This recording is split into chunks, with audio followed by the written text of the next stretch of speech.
Women's 24 channel मध्ये आपल्या सर्वांचे स्वागत आहे। अमरावतीत राजकीय भूकंप। राष्ट्रवादी काँग्रेसला मोठा धक्का बसला आहे। राष्ट्रवादीच्या अमरावती शहर महिला अध्यक्ष सौ सुचिता अनिल वनवे यांनी आपल्या हजारो समर्थक कार्यकर्त्यांसह युवा स्वाभिमान पक्षात जाहीर प्रवेश केला। आमदार रवी राणा यांच्या विकासाभिमुख नेतृत्वावर आणि गोरगरिबांच्या सेवेच्या कार्यपद्धतीवर पूर्ण विश्वास ठेवून हा निर्णय घेण्यात आला। आमदार रवी राणा यांच्या गंगा सावित्री निवासस्थानी पार पडलेल्या पक्षप्रवेश सोहळ्यात सौ सुचिता वनवे यांनी सांगितले की आमदार रवी राणा सदैव सर्वसामान्यांच्या प्रश्नांसाठी रस्त्यावर उतरतात। त्यांच्या नेतृत्वात लोकांच्या सुखदुःखात सहभागी होऊन सेवा करण्याची इच्छा आहे। आमदार रवी राणा यांनी सुचिता वनवे यांचे पक्षात स्वागत करताना म्हटले, युवा स्वाभिमान पक्ष हा जनतेच्या स्वाभिमानाची चळवळ आहे। महिलांना, युवकांना न्याय देण्याचे काम आम्ही सातत्याने करतो। सुचिता वनवे यांच्यासारख्या जमिनीवर काम करणाऱ्या नेत्या आल्याने पक्ष अधिक बळकट होईल। या पक्षप्रवेशात संजय हिंगासपुरे, नीलकंठराव कात्रे, नाना आमले,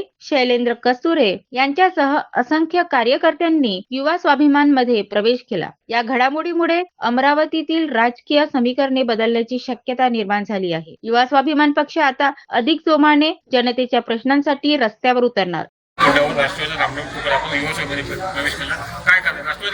कारण राष्ट्रवादीमध्ये जेव्हापासून मी 2017 पासून अमरावती शहर जिल्हाध्यक्ष महिला यांची उमेदवारी त्यांचे अध्यक्ष म्हणून कार्यरत होते।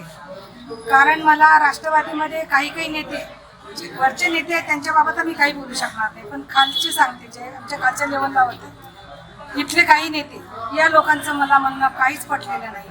त्याच्यामुळे मी त्या पार्टीला आज राम ठोकून युवा स्वाभिमान पार्टीमध्ये प्रवेश करत आहे आणि युवा स्वाभिमान पार्टी सोबत नेहमीच राहील एवढेच म्हणून। राष्ट्रवादी आपली उमेदवारी दाखवली म्हणून हा प्रवेश आहे। राष्ट्रवादी आपली उमेदवारी दाखवली म्हणून आपण प्रवेश घेतोय नाही, असं काही असं नाही आहे। कारण राष्ट्रवादीमध्ये ज्यावेळेस मध्ये निवडणुका झाली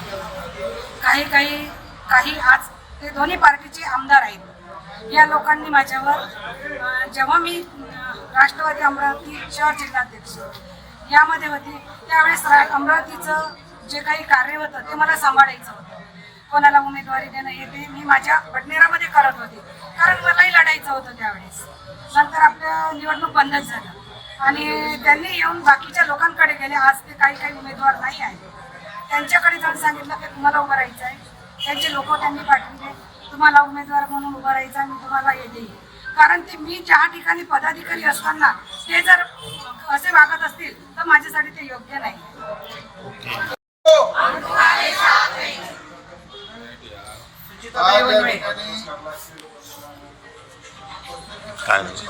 अनिल वनवे ज्या माजी सैनिकांच्या परिवारामध्ये आहे, अनेक वर्षापासून राष्ट्रवादी काँग्रेसमध्ये काम करत होत्या।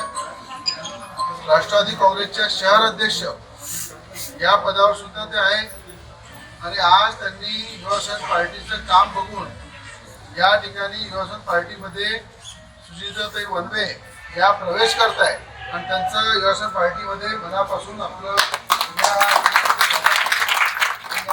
अभिनंदन आहे।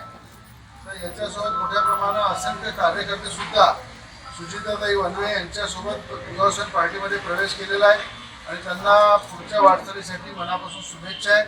पुन्हा अजितदादा गटाला मोठा झटका या ठिकाणी राष्ट्रवादीच्या माध्यमातून दिलेला आहे। राष्ट्रवादीला राम ठोकून युवासेना पार्टीमध्ये सुचिताताई वनवेंनी प्रवेश केला। अधिक अपडेटसाठी आमच्या सोबत राहा। Women's 24 channel. धन्यवाद।